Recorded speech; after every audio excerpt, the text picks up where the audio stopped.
ಎಲ್ಲರಿಗೂ ನಮಸ್ಕಾರ ರೀ. ಹೆಂಗದಿರಿ? ನಾನು ಶ್ವೇತಾ. ಜಗತ್ನ್ಯಾಗ ನಡೆದಿರೋ ಸುದ್ದಿ ನಾನು ಉತ್ತರ ಕರ್ನಾಟಕ ಭಾಷೆದಾಗ ಹೇಳಲಿಕ್ ಬಂದೀನಿ. ಮಸ್ತ್ ಚಾ ಕುಡ್ಕೋತ ಖಡಕ್ ಮಿರ್ಚಿ ಮಂಡಕ್ಕಿ ನೋಡ್ರಿ. ಎಲ್ಲರಿಗೂ ಯುಗಾದಿ ಹಬ್ಬದ ಶುಭಾಶಯಗಳು. ಯುಗಾದಿ ಹಬ್ಬಕ್ಕೂ ನಮ್ಮ ಮಿರ್ಚಿ ಮಂಡಕ್ಕಿ ಕಾರ್ಯಕ್ರಮಕ್ಕೂ ಒಂಥರ ಸಾಮ್ಯತೆ ಅದ ನೋಡ್ರಿ. ಯುಗಾದಿ ಹಬ್ಬ ಅಂದ್ರ ಬೇವು ಬೆಲ್ಲ ಅಂದ್ರ ಜೀವನದಾಗ ಕಷ್ಟ ಸುಖ ಸಿಹಿ ಕಹಿ ಎರಡೂ ಇರ್ಬೇಕು. ಹಂಗೆ ನಮ್ಮ ಮಿರ್ಚಿ ಮಂಡಕ್ಕಿದಾಗನು ಸಿಹಿ ಕಹಿ ಎರಡೂ ಸುದ್ದಿಗಳು ಇರ್ತಾವ ದಿನಾಲು. ಮೊದಲಿಗೆ ಬೆಲ್ಲದಂಥ ಸುದ್ದಿನೇ ನೋಡ್ಬಿಡೋಣ. ಈ ಕಾಂಗ್ರೆಸ್ ಪಕ್ಷಕ್ಕೆ ಸೋಲಿಸ್ಬೇಕು ಅಂತಂದ್ರ ಅವಮಾನ ಮಾಡ್ಬೇಕು ಅಂತಂದ್ರ ಬೇರೆ ಪಕ್ಷದವರು ಇನ್ನೊಬ್ರು ಬೇಕಾಗೇ ಇಲ್ಲ ಅಂತೀನಿ ನಾನು. ಅಷ್ಟ ಅವ್ರ ಸ್ವತಂತ್ರದಾರ. ದುಶ್ಮನ್ ಕಹಾ ಹೇ ಅಂದ್ರ ಬಗಲ್ ಮೇ ಹೇ ಅಂತಂದ್ರ ಪಾಪ. ನೋಡ್ರಿ, ಅವ್ರ ನಾಯಕ ರಾಹುಲ್ ಗಾಂಧಿನೇ ಎಷ್ಟೋ ಕಡೆ ಕಾಂಗ್ರೆಸ್ ಸೋಲಿಗೆ ಕಾರಣ ಆಗ್ಯಾರ. ಅದು ಎಲ್ಲರಿಗೂ ಗೊತ್ತೈತಿ, ಜಗತ್ ಜಾಹೀರಾಗೈತಿ. ಹಿಂಗ ಅವರಿಂದ ಸ್ಫೂರ್ತಿ ಪಡ್ಕೊಂಡ ಕಾರ್ಯಕರ್ತರು ಅದೇ ಹಾದಿ ಹಿಡಿಲಿಕತ್ತಾರಿ. ದಾವಣಗೆರೆ ದಕ್ಷಿಣ ಕ್ಷೇತ್ರದ ಉಪಚುನಾವಣೆ ಐತಲ್ಲ, ಈ ಸಲ ಮುಸ್ಲಿಂ ಸಮುದಾಯದವರಿಗೆ ಕಾಂಗ್ರೆಸ್ ಟಿಕೆಟ್ ಕೊಟ್ಟಿಲ್ಲ ಅಂದ್ರ 50,000 ಮತಗಳ ಅಂತರದಿಂದ ಕಾಂಗ್ರೆಸ್ ಪಕ್ಷದ ಅಭ್ಯರ್ಥಿಯನ್ನೇ ಸೋಲಿಸ್ತೀವಿ ಅಂತ ಕಾಂಗ್ರೆಸ್ ಪಕ್ಷದ ಕಾರ್ಯಕರ್ತರೇ ಅಂದ್ರ ಮುಸ್ಲಿಂ ಕಾರ್ಯಕರ್ತರು ಧಮಕಿ ಹಾಕ್ಬಿಟ್ಟಾರ.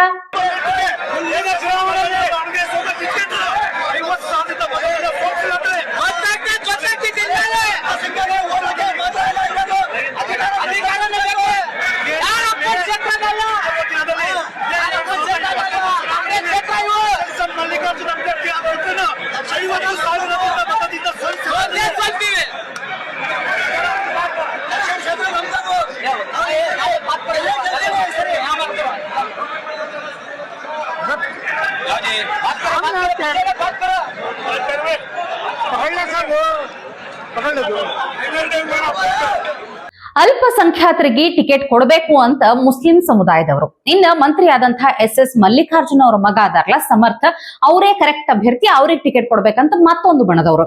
ಇನ್ನ ಒಬ್ರು ಈ ಸಲ ಹಿಂದ ವರ್ಗದವರಿಗೆ ಅವಕಾಶ ಕೊಡಬೇಕು, ಅವ್ರಿಗೆ ಟಿಕೆಟ್ ಕೊಟ್ಟು ನಿಂದ್ರಿಸಿ ಗೆಲ್ಲಿಸ್ಬೇಕು ಅಂತ ಮತ್ತೊಂದು ಬಣ. ಹಿಂಗಾಗಿ ಎಲ್ಲಾರು ಕೂಡಿ ಗದ್ಲ ಎಬ್ಬಿಸ್ಬಿಟ್ರು. ಯಾರು ಶಾಂತ ರೀತಿಯಿಂದ ಸಮಾಧಾನವಾಗಿ ಕುಂತು ಮಾತಾಡ್ಕೊಳ್ಳಿಕ್ ತಯಾರೇ ಇಲ್ಲ. ಒಬ್ಬರ ಮಾತು ಇನ್ನೊಬ್ರು ಕಿವ್ಯಾಗ ಹಾಕೊಳ್ಳಿಕ್ಕೆ ತಯಾರಿಲ್ಲ. ಇಷ್ಟ ಗದ್ಲಿ ಎಬ್ಬಿಸ್ಬಿಟ್ರು ನೋಡ್ರಿ.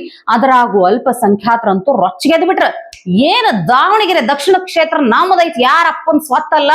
ಅಲ್ಪಸಂಖ್ಯಾತರನ್ನು ಬರೇ ಓಟ್ ಹಾಕ್ಲಿಕ್ಕೆ ಅಷ್ಟ ಉಪಯೋಗಿಸ್ತೀರೇ ನೀವು, ಅವ್ರಿಗೆ ಟಿಕೆಟ್ ಕೊಟ್ಟು ನಿಂದರ್ಸ್ರಿ ಅಂತ ಹೇಳಿ ರೊಚ್ಚಿಗೆದ್ ಬಿಟ್ರು. ಇನ್ನು ಬೇವಿನಂತಹ ಸುದ್ದಿ ನೋಡ್ರಿ. ಈ ಬಳ್ಳಾರಿ ಕಡೆ ಬಸ್ಗಳು ಅದಾವಲ್ಲ, ಬರೇ ಬಸ್ಗಳಲ್ಲ, ಬಸ್ನ್ಯಾಗ ಕಾಲಿಟ್ರ ಬಸ್ಸತ್ ಹೊಲಸ್ ನಾರ್ತಾವಂತ ನೋಡ್ರಿ. ಅಂದ್ರ ಉಸಿರಾಡ್ಲಿಕ್ಕೆ ಆಗುದಿಲ್ಲ. ಮೂಗ್ ಮುಚ್ಕೊಂಡು ಬಸ್ನ್ಯಾಗ ಏರ್ಬೇಕು, ಬಸ್ನ್ಯಾಗ ಪ್ರಯಾಣಿಸ್ಬೇಕು. ಅಷ್ಟು ಸಾರಿಗೆ ವ್ಯವಸ್ಥೆ ಅನ್ನೋದು ಹದಗೆಟ್ಟೈತಿ ಅನ್ನುವಂಥ ಮಾತನ್ನ ವಿಧಾನ ಪರಿಷತ್ ಸದಸ್ಯರಾದಂಥ YM ಸತೀಶ್ ಅವ್ರು ಹೇಳಿಗತ್ತಾರ. ಪಾಪ ಅಲ್ಲ, ಏನ್ ನೋಡ್ರಿ ಈಗ ಹೆಂಗಂದ್ರ ಆಕ್ಚುಲಿ ಬಸ್ಗಳ ಸ್ಥಿತಿ ಹೆಂಗದಂದ್ರ ಈ ಕೆಲವೊಂದು ವರ್ಷಗಳಾದ ಮೇಲೆ ಸ್ಕ್ರಾಪ್ ಅಂತ ಮಾಡಿಬಿಡ್ತಾರ, ಬಿಟ್ಟು ಬಿಡ್ತಾರ, ಬಳಸಬಾರ್ದ ಅವನ್ನ. ಆ ಲೆವೆಲಿಗೆ ಬಂದಾವ. ಹೊಸ ಬಸ್ಗಳು ಖರೀದಿ ಮಾಡ್ಬೇಕು, ಆದ್ರ ರಾಜ್ಯ ಸರ್ಕಾರಕ್ಕ ಆ ಸಾಮರ್ಥ್ಯ ಇಲ್ಲ. ಹಿಂಗಾಗಿ ಇರುವಂತ ಕೆಲವು ಬಸ್ಗಳು ಅವನು ಹಿಂಗ್ ಓಡಾಡೋ ಕಂಡೀಷನ್ಯಾಗ ಇಲ್ಲ ಅಂತ ನೋಡ್ರಪ್ಪ.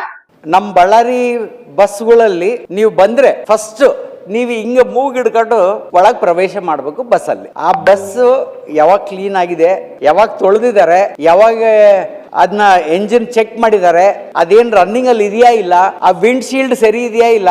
ನನ್ನ ಹತ್ರ ಫೋಟೋ ಇದೆ, ಫೋನ್ ತೆಗಿಬಾರ್ದು. ವಿಂಡ್ ಶೀಲ್ಡ್ ಬ್ರೇಕ್ ಆಗಿದೆ, ಆ ಗಾಡಿನ ನೀವು ಬಳ್ಳಾರಿ ಟು ಬೆಂಗಳೂರು ಆ ಬಸ್ ನ ವಿಂಡ್ ಶೀಲ್ಡ್ ಹೊಡೆದಿದೆ ಸಚಿವರೇ.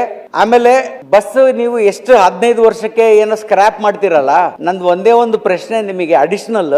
ಈಗ ನೀವು AC ಬಸ್ ಅಲ್ಲಿ ಮತ್ತೆ ಸ್ಲೀಪರ್ ಬಸ್ ಅಲ್ಲಿ ನೀವು ಅದು ಅಪೋಲ್ಸ್ಟ್ರಿ ಹಾಕ್ತಿರಲ್ಲ, ಕರ್ಟನ್ಸ್ ಅದೇನೇನೋ ಹಾಕ್ತಿರಲ್ಲ, ಅದು ಸ್ಕ್ರಾಪ್ ಆಗೋವರೆಗೆ ಅದೇ ಇಡ್ತೀರಾ, ಇನ್ನು ಅದನ್ನ ಏನಾದ್ರು ಚೇಂಜ್ ಮಾಡ್ತೀರಾ? ನೀವು ಅದೇ ಇಡಂಗಿದ್ರೆ ನಮ್ ಬಸ್ಗಳಲ್ಲಿ ನೀವು ಮೂಗ್ ಮುಚ್ಕೊಂಡು ಬರ್ಬೇಕು. ನೀವು ಬಳ್ಳಾರಿಯಲ್ಲಿ ನೀವು ಎದಕ್ಕೆ ನಮ್ಮ ಬಳ್ಳಾರಿ ಮತ್ತೆ ವಿಜಯನಗರನ ಇಷ್ಟು ನೆಗ್ಲೆಕ್ಟ್ ಮಾಡ್ತೀರಿ? ಬಡ್ಜೆಟ್ ಅಲ್ಲಿ ಕೂಡ ಅದರಲ್ಲಿ ಒಂದು ಮೆನ್ಷನ್ ಕೂಡ ಇಲ್ಲ. ನೀವು ಬಸ್ ಕೂಡ ಕೊಡ್ತಾ ಇಲ್ಲ. ಉತ್ತರವನ್ನು ನೀಡಿದ್ದಾರೆ. ಬಹುಶಃ ಈ ಒಂದು ಉತ್ತರ ಸಾರಿಗೆ ಇಲಾಖೆಯ ಅರೆ ಆರ್ಥಿಕ ಬಜೆಟ್ ಅಂತ ರೀತಿಯಲ್ಲಿ ಬಹಳ ಸವಿಸ್ತಾರವಾಗಿ ಉತ್ತರವನ್ನು ಕೊಟ್ಟಿದ್ದಾರೆ. ಧನ್ಯವಾದವನ್ನ ತಿಳಿಸ್ತಾ ಇದ್ದೇನೆ. ಇದೊಂಥರ ಶ್ವೇತ ಪತ್ರ ಇದ್ದಂಗೆ ಇದೆ ಸಾರಿಗೆ ಇಲಾಖೆದು. ಸಭಾಪತಿಗಳೇ, ಏನು ಸತೀಶ್ ಅವರು ಉಲ್ಲೇಖ ಮಾಡಿದ್ರು ಅದೇ ರೀತಿ ನಾನು ಉಲ್ಲೇಖ ಮಾಡಬೇಕಾಗಿದೆ. ತಾವು ಬಾಕಿ ಉಳಿದಿರುವ ಬಗ್ಗೆ ತಾವು ಇಲ್ಲಿ ಉಲ್ಲೇಖವನ್ನ ಮಾಡಿದ್ರಿ. ಅದೇ ರೀತಿ ಆರ್ಥಿಕ ಹೊರೆ ಉಂಟಾಗಿದೆ ಅಂತ ಬರ್ದಿದ್ದಾರೆ. ಒಟ್ಟು ಕಾರ್ಯಾಚರಣೆ ವೆಚ್ಚ ಹೆಚ್ಚಾಗಿ ನಿಗಮಗಳಿಗೆ ಹೆಚ್ಚಿಗೆ ಆರ್ಥಿಕ ಹೊರೆ ಉಂಟಾದ ಕಾರಣ ಈ 4 ನಿಗಮಗಳಿಗೆ ಕೆಳಕಂಡಂತೆ ಸಹಾಯ ಹಸ್ತ ನೀಡಲಾಗಿದೆ ಅಂತ ಕೊಟ್ಟಿದ್ದಾರೆ. ಆದ್ರೆ ಕೆಳಗಡೆ ಕೆಳಗಡೆ ಫುಲ್ ಬಸ್ಗಳ ವಿವರ. 4,99 ಕೋಟಿ ಬಾಕಿ ಇದೆ. ಅದಕ್ಕೆ ಅವರಿಗೆ ಶಕ್ತಿ ಕೊಡ್ಲಿಕ್ಕೆ ಆ 4 ನಿಗಮಕ್ಕೆ ನಾವು ಸರ್ಕಾರದಿಂದ ಅವರಿಗೆ ಸಹಾಯ ಹಸ್ತ ನೀಡ್ತೇನೆ ಅಂತ ಹೇಳಿ ಕೆಳಗೆಲ್ಲ ಬಸ್ಗಳ ವಿವರ ಬಂದಿದೆ. ಆಮೇಲೆ ಹುಡುಕಿದೆ ಎಲ್ಲಿ ಸಿಗ್ಬೋದು ಅಂತ. ಮತ್ತೆ ಲಾಸ್ಟ್ ಗೆ ಸಿಕ್ತು. ಏನು 2,000 ಕೋಟಿ ಸಾಲದ, ಮೋಸ್ಟ್ಲಿ ಇದಾಗಿರ್ಬೇಕಲ್ಲ, ನಂಗೆ ಗೊತ್ತಿಲ್ಲ. 2,000 ಕೋಟಿ ಸಾಲದ ಮೊತ್ತದ ಅಸಲು ಮತ್ತೆ ಬಡ್ಡಿ ಪಾವತಿಗಾಗಿ 4 ಸಾರಿಗೆ ನಿಗಮಗಳಿಗೆ ಒಟ್ಟು 452 ಕೋಟಿಗಳ ಅನುದಾನವನ್ನು ಸಹ ಒದಗಿಸಲಾಗಿದ್ದು, ಬಹುಶಃ ಇದಾಗಿದೆ ಅಂತ ನಾನು ತಿಳ್ಕೊಳ್ತೇನೆ. ಸಭಾಪತಿಗಳೇ, ಅವರು ಹೇಳಿದ್ರು 4 ವರ್ಷ ಆಗ್ಲಿಲ್ಲ ಬಸ್ ತಗೊಂಡಿಲ್ಲ ಅಂತ. 4 ವರ್ಷದಲ್ಲಿ ಆ ಕಾಲದಲ್ಲಿ ಬಸ್ ಚೆನ್ನಾಗಿತ್ತು, ಇಷ್ಟು ಕೆಟ್ಟ ವಾಸನೆ ಬಂದು ಕಿಟಕಿ ಗಾಜು ಹೊಡೆದಾಗ್ಲಿಲ್ಲ. ಬಸ್ ಸರಿ ಇರುವಾಗ ಬಸ್ ಯಾಕೆ ತಗೊಳ್ಬೇಕು ಸಭಾಪತಿಗಳೇ? ಈಗ ಬಸ್ ಹಾಳಾಗಿದೆ, ಬಸ್ ತಗೊಳ್ಳಿ ತಾವು. ಇವತ್ತು ಬಸ್ ತಗೊಳ್ಳುವಾಗ ತಾವು ಹೇಳಿದ್ರಿ 6,000 ಅಂಕಿಅಂಶವನ್ನ ಇಲ್ಲಿ ಕೊಟ್ಟಿದ್ದೀರಿ. 26ರವರೆಗೆ ಖರೀದಿಸಿರುವ ಮತ್ತೆ ಖರೀದಿ ಹಂತದಲ್ಲಿರುವ ಹೊಸ ಬಸ್ಗಳ ವಿವರವನ್ನು ಒಟ್ಟು ಕೊಟ್ಟಿದ್ದೀರಿ. ಯಾವುದು ಖರೀದಿಸಿದಿರಿ, ಎಷ್ಟು ಬಸ್ ಅನ್ನ ಖರೀದಿಸಿ ಈಗಾಗಲೇ ಕೊಟ್ಟಿದ್ದೀರಿ, ಎಷ್ಟು ಬಸ್ ಅನ್ನ ಖರೀದಿಸಬೇಕು?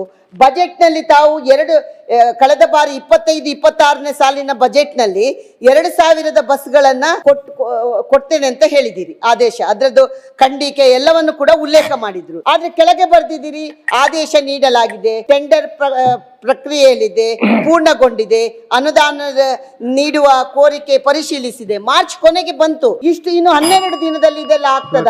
ಇನ್ನು ಮತ್ತೊಂದು ಭಾರಿ ಬೇವು ಬೆಲ್ಲದಷ್ಟೇ ಮಜಾ ಕೊಡುವಂತ ಸುದ್ದಿ ಏನಂದ್ರ, ಯುಗಾದಿ ಹಬ್ಬ ಇವತ್ತೈತಿ. ಆದ್ರ ಯುಗಾದಿ ಹಬ್ಬಕ್ಕ ಶಿಸ್ತಗ ಹೋಳಿಗೆ ಉಂಡ ಮಕ್ಕೋತಾರ ನೋಡ್ರಿ, ನಿದ್ದೆ ಹೊಡಿತಾರ ನೋಡ್ರಿ, ಹಂಗ ಜೈರಾಮ್ ರಮೇಶ್, ದಿಗ್ವಿಜಯ್ ಸಿಂಗ್, ಪಾಪ ಮಲ್ಲಿಕಾರ್ಜುನ್ ಖರ್ಗೆ ಸಾಹೇಬ್ರ ಮಾತ್ ಕೇಳೋರೇ ಇಲ್ಲ. ಅವ್ರ ಮಾತ್ ಕೇಳ್ಕೊತ ಜೋರ್ ನಿದ್ದೆ ಹೊಡಿಲಿಕತ್ತಾರ. ಕಾಂಗ್ರೆಸ್ ಪಕ್ಷನ ಪ್ರತಿನಿಧಿಸ್ಬೇಕಂತ ಹೇಳಿ ಜೈರಾಮ್ ರಮೇಶ್, ದಿಗ್ವಿಜಯ್ ಸಿಂಗ್ ಅವ್ರನ್ನ ಕಳ್ಸೋದ್ರ ಅವ್ರು ಹಿಂಗೆ ಶಿಸ್ತು ನಿದ್ದೆ ಹೊಡಿಲಿಕತ್ತಾರ ನೋಡ್ರಿ. सदन में मेरा बहुत सा खट्टा मीठा अनुभव रहा है. मैं इस मत का हूं कि इस सदन को और अधिक सार्थक बनाने के लिए बहुत कुछ नए प्रयासों की जरूरत है, ताकि कुछ सदन ಆದ್ರೂ ಮಲ್ಲಿಕಾರ್ಜುನ ಖರ್ಗೆ ಸಾಹೇಬ್ರನ್ನ ಸುಮ್ಮನೆ ಕುಂದಿರ್ತಾರ ತಿಳಿದ್ರಿ ನೀವು? ಅವ್ರನ್ನ ನಿದ್ದಿಯಿಂದ ಎಚ್ಚರಿಸ್ಲಿಕ್ಕೆ ಭಾರಿ ಒಂದು ಜೋಕ್ ಹೇಳಿದ್ರು, ಕೇಳಬೇಕು ನೀವು. ಅದನ್ನ ಕೇಳಿ ನರೇಂದ್ರ ಮೋದಿ ಅವ್ರಿಗೂ ನಗು ತಡ್ಕೊಳಿಕ್ ಆಗ್ಲಿಲ್ಲ. यहाँ नहीं है तो HD देवेगौड़ा जी का उल्लेख करना चाहूंगा। वे प्रधानमंत्री और कई पदों पर रहे। मैं देवेगौड़ा को बहुत दिन से 54 साल से जानता हूं, उनके साथ ही मैं काम किया। लेकिन क्या हुआ मुझे मालूम नहीं। वो तो प्रेम हमारे साथ किए, मोहब्बत हमारे साथ, शादी मोदी साहब के साथ की। ये रिसेंटली हुआ, तो आप कैसा माने मुझे मालूम नहीं है। सर शरद पवार जी एक राष्ट्रीय नेता है, उनके साथ भी हमारा ಕೇಳಿದ್ರೆ ನನಗ 54 ವರ್ಷದಿಂದ ದೇವೇಗೌಡರ ಪರಿಚಯ ಐತಿ, ನಾ ಅವ್ರ ಜೊತೆ ಕೆಲಸ ಮಾಡೀನಿ. ಆದ್ರೆ ಆಮೇಲೆ ಏನಾಯ್ತೋ ಏನೋ ನನಗ್ ಗೊತ್ತೇ ಇಲ್ಲ. ಪತಾ ಹಿ ನಹೀ ಚಲಾ ಅಲ್ಲಿಗತ್ತಾರ ಅವರು. ಓ ಮೊಹಬ್ಬತ್ ಹಮಾರೆ ಸಾಥ್ ಕಿಯೇ ಅವ್ರ ಶಾದಿ ಮೋದಿ ಸಾಹೇಬ್ ಕೆ ಸಾಥ್ ಅಂದ್ರ ಪ್ರೀತಿ ನಮ್ ಜೊತೆ ಮಾಡಿದ್ರು, ಆದ್ರೆ ಮದ್ವಿ ಮೋದಿ ಜೊತೆ ಮಾಡ್ಕೊಂಡ್ರು ಅಂತ ಜೋಕ್ ಮಾಡೇ ಬಿಟ್ರ ಮೋದಿ ಅವ್ರಿಗೂ ನಗು ತಡಿಲಿಕ್ ಆಗ್ಲಿಲ್ಲ. ಇನ್ನು ನಮ್ಮ ಪಪ್ಪು ಮಹಾರಾಜ್ ಕಿ ಜೈ ಹೋ ಅಂತ ಅನ್ಬೇಕು ನೋಡ್ರಿ. ರಾಹುಲ್ ಗಾಂಧಿ ಹೆಂಗಲ್ಲ, ಅವ್ರು ಬೆಂಬಲಿಗರು ಅಂತ ಹೇಳಲಿಕ್ ಬರಲ್ಲ ಬಿಡ್ರಿ. ಆ ಕಾರ್ಯಕರ್ತರು ಏನಿರ್ತಾರಲ್ಲ ಕಾಂಗ್ರೆಸ್ ರ್ಯಾಲಿನ್ಯಾಗ ಕರ್ಕೊಂಡ್ ಬಂದಿರ್ತಾರ್ರಿ ರೊಕ್ಕ ಕೊಟ್ಟು. ಹಿಂಗಾಗಲ್ಲಿ ಬಂದವ್ರಿಗೆ ಬಹಳ ಮಂದಿಗೆ ಏನು ಗೊತ್ತೇ ಇರುದಿಲ್ಲ. ಪಾಪ ಒಬ್ಬ ಹೆಣ್ಮಗಳಿಗೆ ಕೇಳ್ತಾರ, ಯಾಕೆ ಬಂದಿರಪ್ಪ ಅಂತಂದ್ರ ರಾಹುಲ್ ಗಾಂಧಿ ಸಲುವಾಗಿ ಬಂದಿರ ಅಂತ ಹೇಳ್ತಾಳ. ಅಷ್ಟನ ಗೊತ್ತೈತಲ್ಲ, ಪುಣ್ಯ ಕನ್ಕೊಂಡೆ ನಾನು.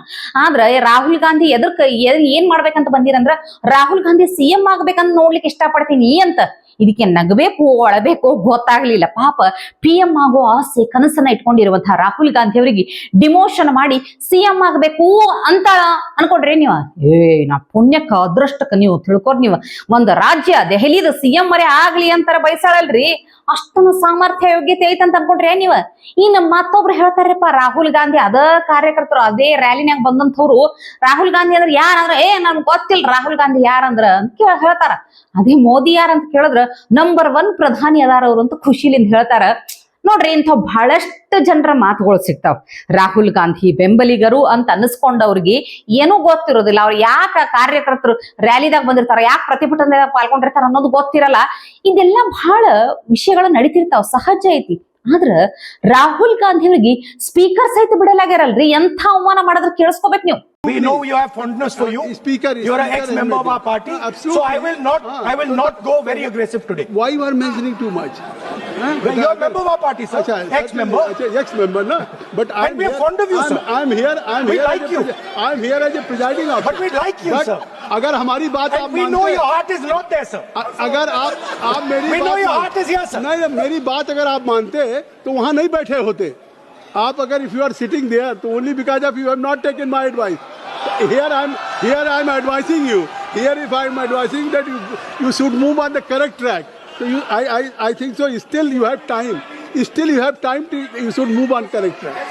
ನೋಡಿದ್ರೆ ರಾಹುಲ್ ಗಾಂಧಿ ವಿರೋಧ ಪಕ್ಷದ ನಾಯಕನ ಸ್ಥಾನದಾಗ ಇರುವುದು ಇಡೀ ಜಗತ್ನ್ಯಾಗ ಮಾಧ್ಯಮದವರಿಗೆ ಎಲ್ಲರಿಗೂ ಒಂದು ದೊಡ್ಡ ಜೋಕ್ ಆಗಿತ್ತು, ತಮಾಷೆ ಆಗಿತ್ತು, ಮಜಾಕ್ ಆಗಿತ್ತು. ಆದ್ರೆ ಸ್ಪೀಕರ್ ಅವ್ರಿಗೂ ಹಂಗೇ ಅನಿಸ್ಲಿಕ್ಕತ್ತದಂದ್ರ ಎಷ್ಟು ಸತ್ಯ ಅದ ನೋಡ್ರಿ ಈ ಮಾತನ್ಯಾಗ. ಆದ್ರೂ ಅವ್ರಿಗೆ ಏನ್ ಅನ್ಸುದಿಲ್ಲ ಬಿಡ್ರಿ, ಒಂಥರ ಅದು ಚರ್ಮಕ್ ನಾಟೋದಿಲ್ಲ ಅನಿಸ್ತೈತಿ. ಅವ್ರು ಏನೂ ಹಂಗ ಬೇಜಾರೇ ಮಾಡ್ಕೊಳ್ಳೋದಿಲ್ಲ. ಆ ವಿಷಯದಾಗ ಮಾತ್ರ ಮೆಚ್ಬೇಕು ರಾಹುಲ್ ಗಾಂಧಿ ಅವರನ್ನ. ಇವತ್ತಿಗೆ ಸುದ್ದಿ ಸಾಕಲ್ಲ, ನಾಳೆ ಇಂಥವೇ ಮತ್ತೊಂದಷ್ಟು ಸುದ್ದಿ ತರ್ತೀನಿ. ಚಾ ಇಟ್ಕೊಂಡು ಮಿರ್ಚಿ ಮಂಡಕ್ಕಿ ನೋಡ್ಲಿಕ್ಕೆ ಕಾಯ್ಕೊಂಡಿರ್ರಿ. ಟಿವಿ ವಿಕ್ರಮ, ದೇಶ ನಿಮ್ಮ ಕೈಯಲ್ಲಿ. ಈ ಕಾರ್ಯಕ್ರಮ ನಿಮಗೆ ಇಷ್ಟ ಆಗಿದ್ದಲ್ಲಿ ಲೈಕ್, ಶೇರ್ ಹಾಗೂ ಕಮೆಂಟ್ ಮಾಡಿ. ಟಿವಿ ವಿಕ್ರಮದ ಕಾರ್ಯಕ್ರಮಗಳನ್ನು ನಿರಂತರವಾಗಿ ವೀಕ್ಷಿಸಲು ಸಬ್ಸ್ಕ್ರೈಬ್ ಮಾಡಿ, ಬೆಲ್ ಐಕನ್ ಒತ್ತಿ.